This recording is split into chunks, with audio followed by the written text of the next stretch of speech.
Selamat malam, Bapak Ibu, Saudara sekalian, umat Tuhan yang berada di wilayah Uni Conference Indonesia kawasan timur ataupun di Indonesia, bahkan di seantero dunia ini.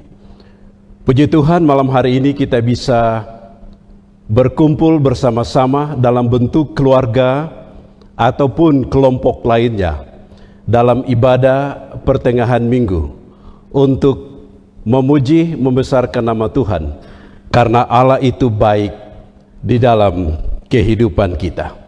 Untuk itu saya ingin mengajak Bapak Ibu Saudara sekalian, para orang tua, untuk mengajak anak-anak, apakah orang muda, remaja, atau anak-anak, bisa berada bersama dalam lingkaran keluarga, dalam mezbah keluarga, bukan hanya berkumpul bersama-sama, tapi pastikan bahwa setiap anggota keluarga memiliki Alkitab, oleh karena kita akan mempelajari firman Tuhan pada malam hari ini.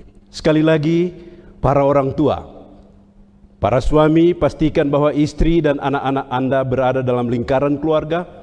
Para istri, pastikan bahwa suami dan anak-anak Anda berada dalam lingkaran keluarga. Sebelum kita mempelajari firman Tuhan, saya ajak kita sekalian untuk berdoa. Bapa di surga, kami bersedia untuk mempelajari firman Tuhan pada ibadah pertengahan minggu di malam hari ini. Kebutuhan terbesar kami, kiranya Tuhan hadir di tengah-tengah keluarga masing-masing kami. Sucikan hati dan kepikiran kami. Siapkan kami untuk mempelajari firman-Mu. Dalam nama Yesus hamba-Mu berdoa. Amin.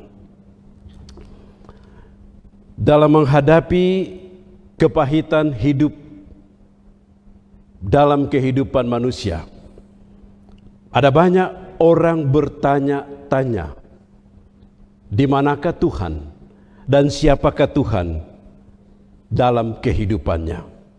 Kalau ada Tuhan, mengapa apa yang kita hadapi ini Tuhan tidak menolong dan memberikan jalan keluar? Kalau ada Tuhan, di mana Dia? Bagaimana dengan kondisi keluarga kami di saat berbagai peristiwa-peristiwa yang menakutkan, berbagai peristiwa-peristiwa yang mencekam terjadi di dalam kehidupan manusia? Ada begitu banyak pertanyaan manusia tentang Tuhan. Ada kurang lebih 1001 macam pertanyaan yang dimunculkan oleh manusia tentang siapa sebenarnya Tuhan dalam kehidupan manusia. Pada prinsipnya, ada 3 pandangan manusia terhadap Tuhan. Pandangan yang pertama mengatakan bahwa tidak ada Tuhan. Mengapa kita harus beribadah? Mengapa kita harus menyembah Tuhan? Tuhan itu tidak ada. Oleh karena manusia itu terjadi dari sel-sel yang kecil, bertumbuh menjadi sempurna. Jadilah manusia yang sempurna. Mereka mengutip teori evolusi Darwin. Tidak ada Tuhan. Kalau ada Tuhan, Dia akan melihat malapetaka yang kita alami. Dia akan melihat bencana yang kita alami. Dia akan melihat sakit penyakit yang kita alami. Dan Dia akan menopang kita. Dia akan menolong kita. Bahkan Dia akan membantu dalam mengatasi kematian yang dialami dalam kehidupan manusia. Tidak ada Tuhan dalam kehidupan manusia. Itulah kaum ateis. Pandangan yang pertama mengatakan bahwa ada Allah. Allah menciptakan manusia, tetapi dalam konteks ini, sesudah Allah menciptakan manusia, Allah membiarkan manusia berjuang dengan kehidupannya sendiri. Allah katakan, do your own business, I will do my own business. Buatlah, lakukanlah urusan pribadimu, saya akan melakukan urusan saya. Kenapa kita harus setia kepada Tuhan? Oleh karena Dia hanya membiarkan kita untuk bergelut menghadapi pahit getirnya kehidupan ini. Pandangan yang ketiga mengatakan bahwa ada Allah. Dia menciptakan manusia, Dia memelihara manusia, dan Dia senantiasa berada di dalam kehidupan manusia.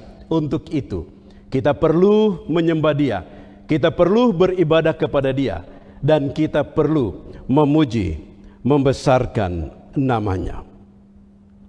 Pada malam hari ini saya ingin mengajak keluarga-keluarga, umat-umat Tuhan sekalian untuk melihat siapa sesungguhnya Tuhan dan apa yang Tuhan buat dalam kehidupan manusia yang dituliskan di dalam Mazmur 84 ayat yang pertama sampai ayat yang ke-12, yang saya bisa merubah judul perikopnya dengan rahasia hidup sukses. Perikop ini berbicara tentang kebesaran Allah di dalam bait-Nya dan rindu untuk berada di dalam bait Allah. Bagian pertama berbicara tentang kerinduan umat Tuhan yang mau bertemu dengan Allah di dalam bait-Nya. Kerinduan umat Tuhan yang mau mempelajari akan firman Tuhan di dalam bait-Nya. Di lain sisi, perikop ini juga berbicara tentang kebesaran Tuhan dan prinsip hidup sukses. Bagian pertama berbicara tentang kerinduan untuk berada dalam ibadah, dalam perayaan kepada Tuhan dan merasakan kehadiran Tuhan. Pada malam hari ini Bapak Ibu Saudara sekalian, di dalam mezbah keluarga, dalam rumah tangga masing-masing, ataupun kelompok ibadah di mana Anda berada, kita harus memiliki kerinduan. Tadi dalam perikop ini berbicara tentang kerinduan para musafir untuk datang ke Yerusalem, dalam Ka'bah, dalam satu perayaan persekutuan yang begitu nikmat untuk mendengarkan firman Tuhan, yang memberikan kekuatan di dalam perjalanan kehidupan. Saya yakin dan percaya peristiwa yang sama juga terjadi di dalam kehidupan setiap keluarga pada saat ini. Namun di bagian yang kedua berbicara tentang siapa sesungguhnya Tuhan dalam kehidupan manusia.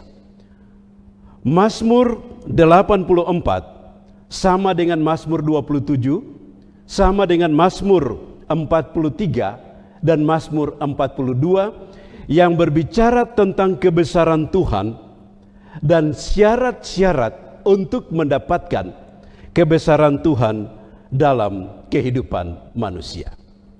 Saya ingin ajak Bapak Ibu Saudara sekalian untuk membuka Alkitab kita. Para orang tua, pastikan anak-anak Anda memiliki Alkitab dan pastikan bahwa mereka membuka Alkitab untuk mempelajarinya. Mari saya ajak kita semua buka dalam Mazmur 84 ayat 1 sampai ayat yang ke-12.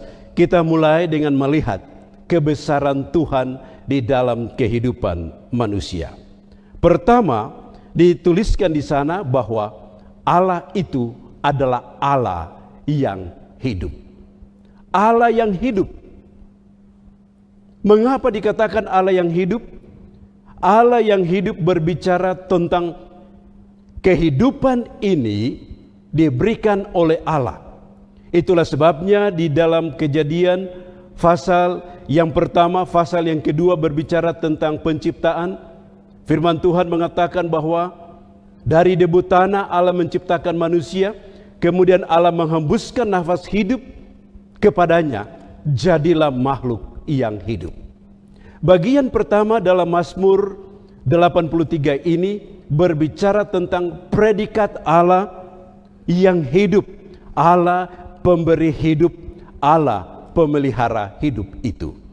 Yang kedua disebutkan Tuhan. Mengapa dia disebut Tuhan?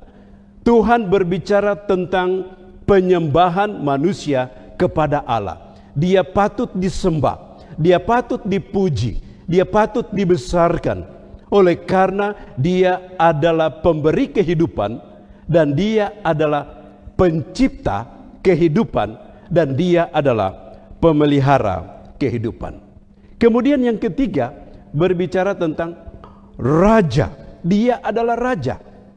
Jadi Allah itu bukan hanya Allah yang hidup, bukan hanya Tuhan, tetapi Dia adalah Raja. Berbicara tentang kedatangan Dia sebagai Raja yang akan memberikan upah kepada manusia. Mereka yang percaya, yang setia kepadanya akan diselamatkan. Mereka yang tidak setia dan tidak percaya kepadanya akan dibinasakan. Ada dua kelompok pada waktu kedatangannya yang Dia tampakkan diri sebagai Raja. Di mana kelompok Anda? Apakah Anda berada dalam kelompok yang diselamatkan atau kelompok yang tidak diselamatkan? Kemudian pada bagian lain juga menuliskan bahwa Dia adalah Allah Yakub. Mengapa ada Allah Yakub di sini? Berbicara tentang Allah yang memiliki perjanjian-perjanjian bagi manusia.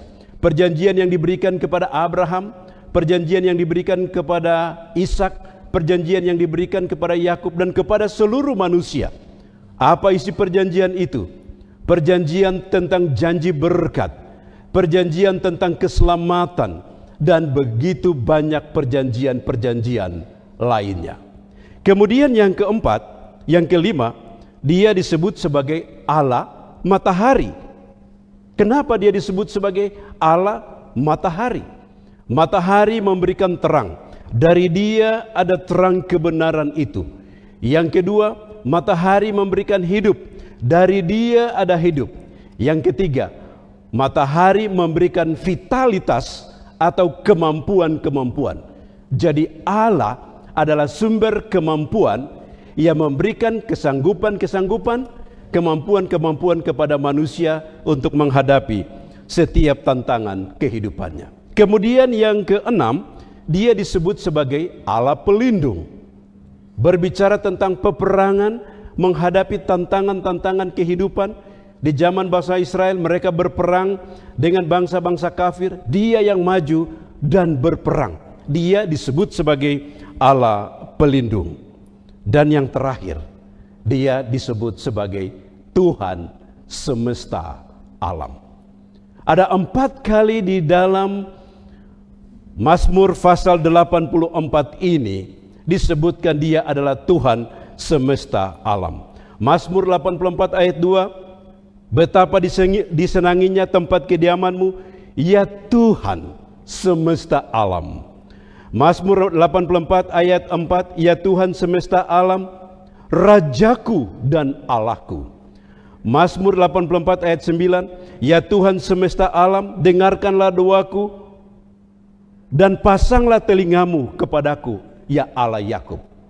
Mazmur 84 ayat 12, ya Tuhan semesta alam, berbahagialah manusia yang percaya kepadamu. Jadi kita bisa lihat bagaimana predikat Allah di dalam kehidupan manusia yang memberikan jaminan hidup bagi manusia. Dia adalah pemberi hidup. Dia adalah pemelihara kehidupan. Dia adalah penebus kehidupan. Di dalam situasi apapun Dia ada di sana untuk menolong manusia supaya manusia sanggup mengatasi berbagai tantangan-tantangan kehidupan yang dialami olehnya. Secara khusus, Bapak Ibu Saudara sekalian, wabah yang sementara berkembang pada saat ini, kita harus sadari, kita harus akui bahwa Tuhan ada di sana untuk menjaga, melindungi. Dia akan berperan dalam semua sisi atas atribut yang dimiliki olehnya, supaya saudara dan saya berada di dalam lindungannya yang maha kuasa. Bagaimana caranya supaya kita bisa berada di dalam lindungannya, atau rahasia supaya kita dapat memperoleh kesuksesan? Ada 3 hal yang kita akan pelajari bersama pada malam hari ini, yang saya singkatkan dengan PKK. P, Mazmur 84 ayat yang ke-11. Ya Tuhan semesta alam, berbahagialah manusia yang percaya kepadamu.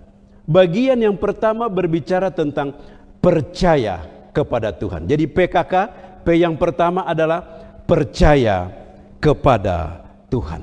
Berbicara tentang percaya kepada Tuhan, ada banyak definisi di dalam Alkitab atau banyak definisi yang dibuat oleh hamba-hamba Tuhan.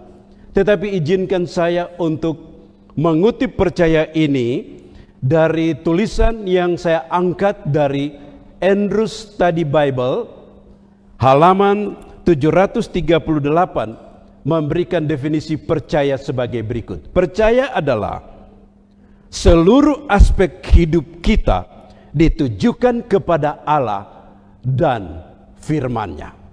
Percaya, memiliki fokus, memiliki pandangan yang hanya tertuju kepada Tuhan, yang hanya tertuju kepada firman-Nya.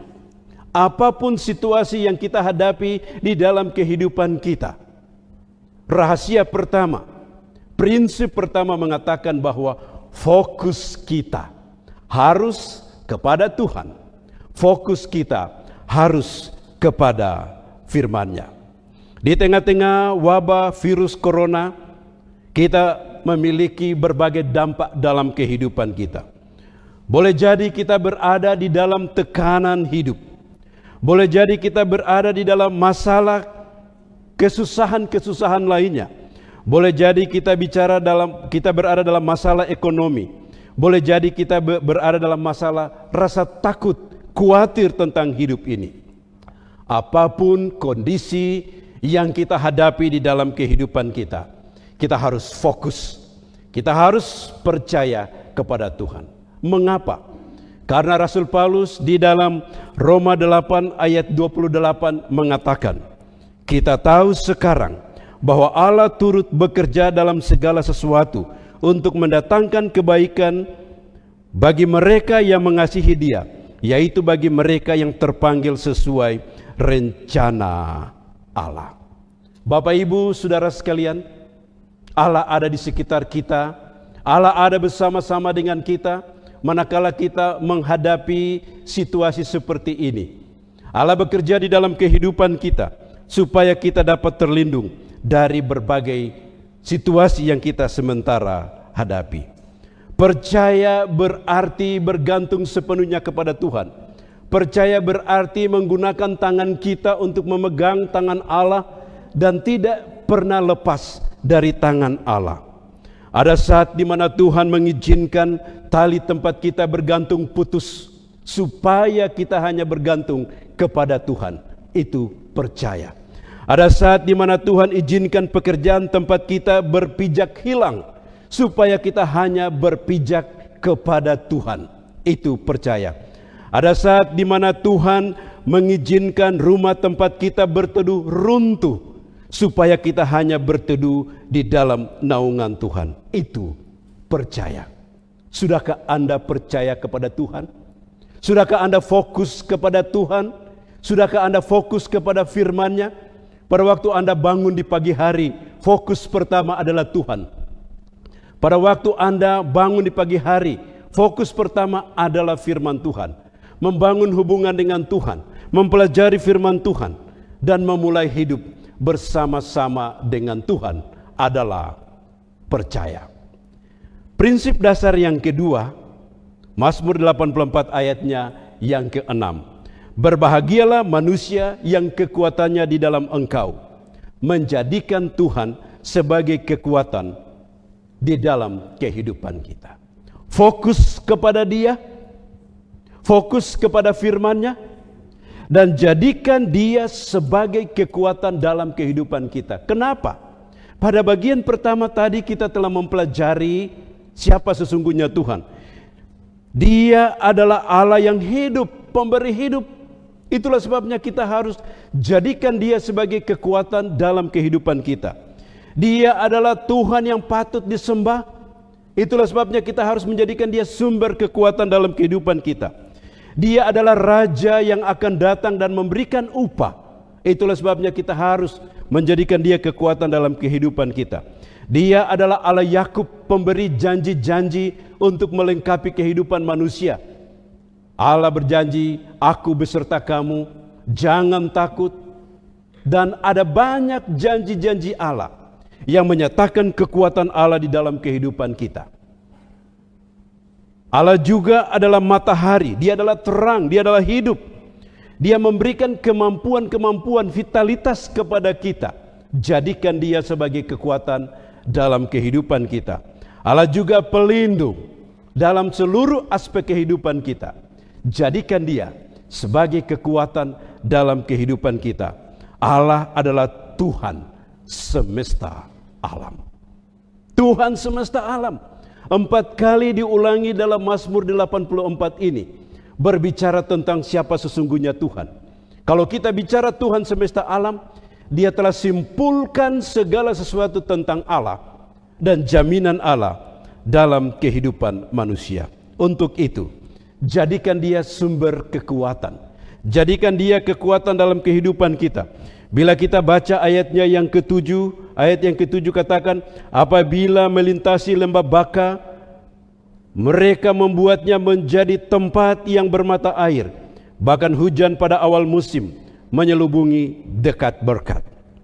Lembah Baka berbicara tentang menghadapi kematian. Apabila kita dihadapkan kepada duka cita, Allah adalah kekuatan. Dia berikan penghiburan, Dia berikan pengharapan di dalam kehidupan manusia.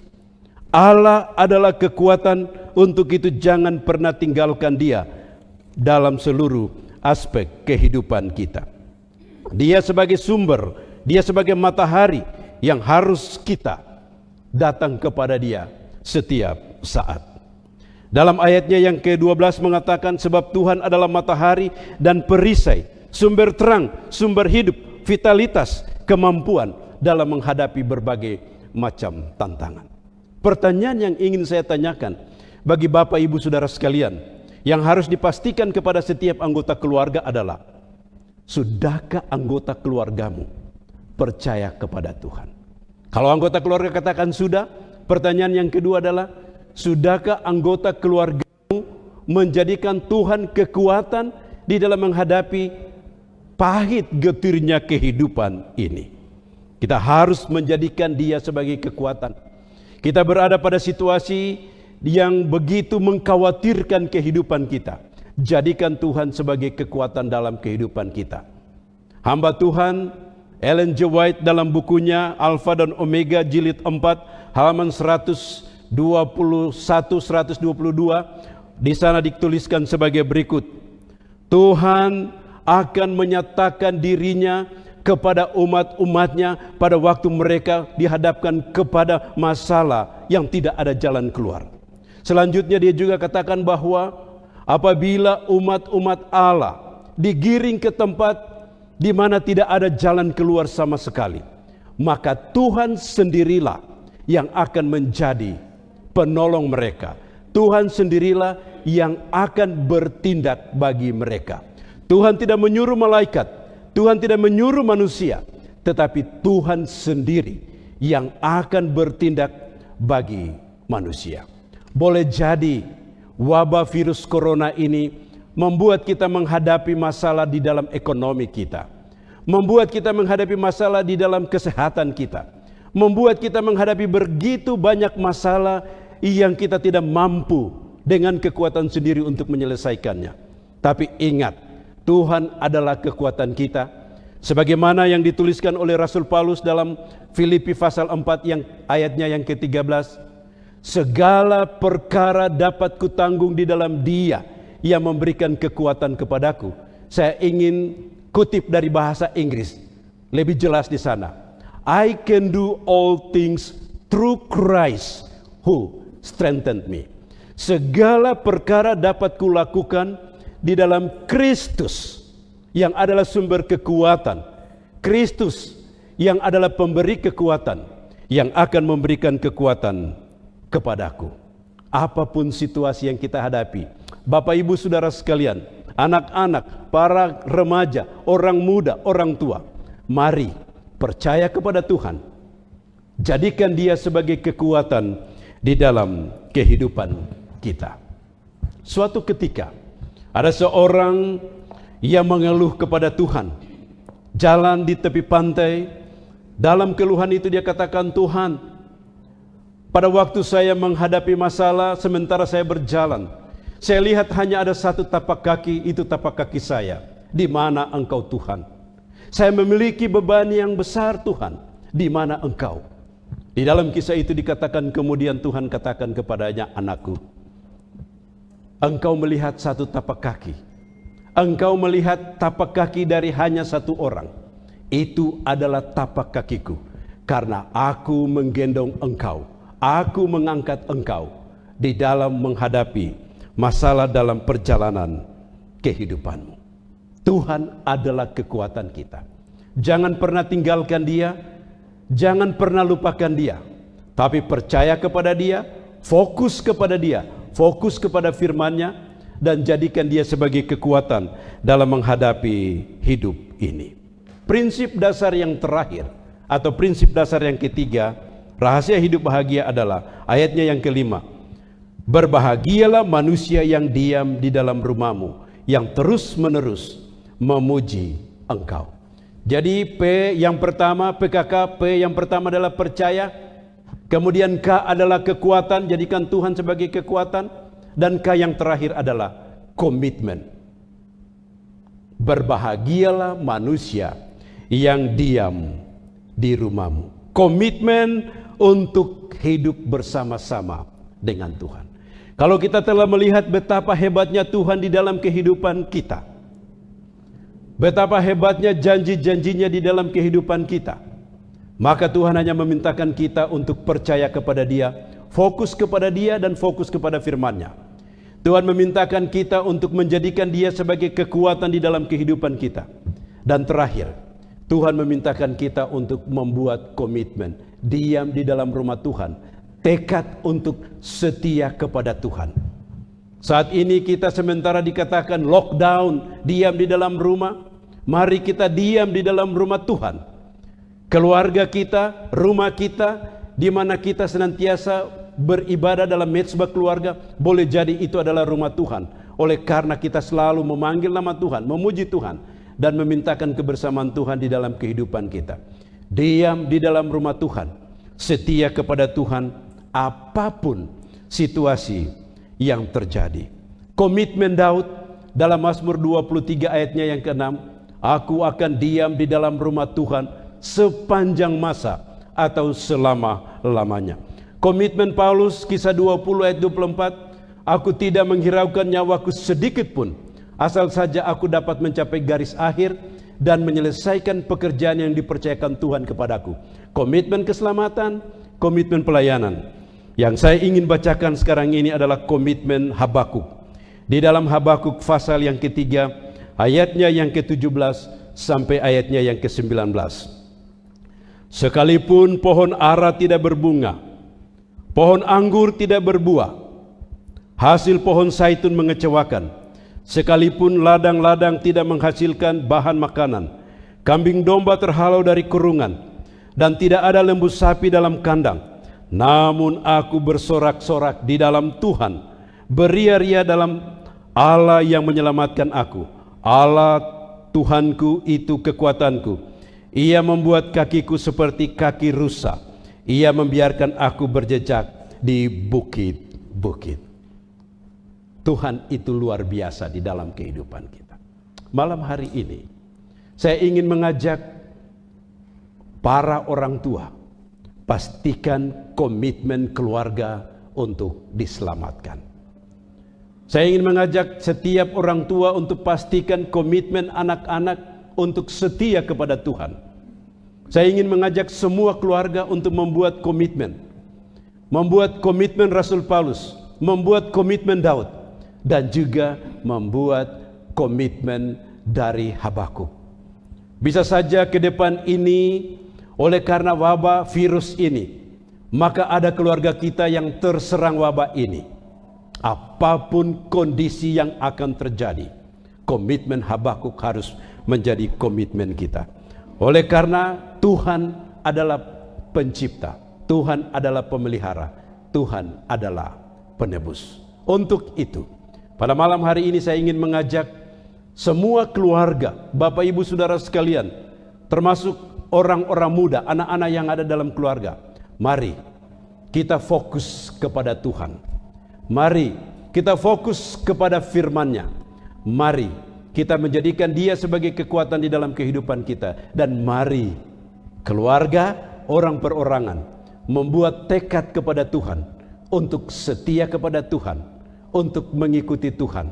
Apapun situasi yang terjadi, kita tetap setia, kita tetap tinggal di dalam Dia sampai pada waktu hari Maranatha, di mana Dia datang dan memberikan wujud kebahagiaan sejati yang akan kita nikmati bersama-sama selama-lamanya. Kiranya Tuhan yang memiliki firman ini akan memberkati Bapak Ibu Saudara sekalian dalam setengah minggu yang kita akan hadapi nanti, dan memberikan keberhasilan kepada saudara sekalian.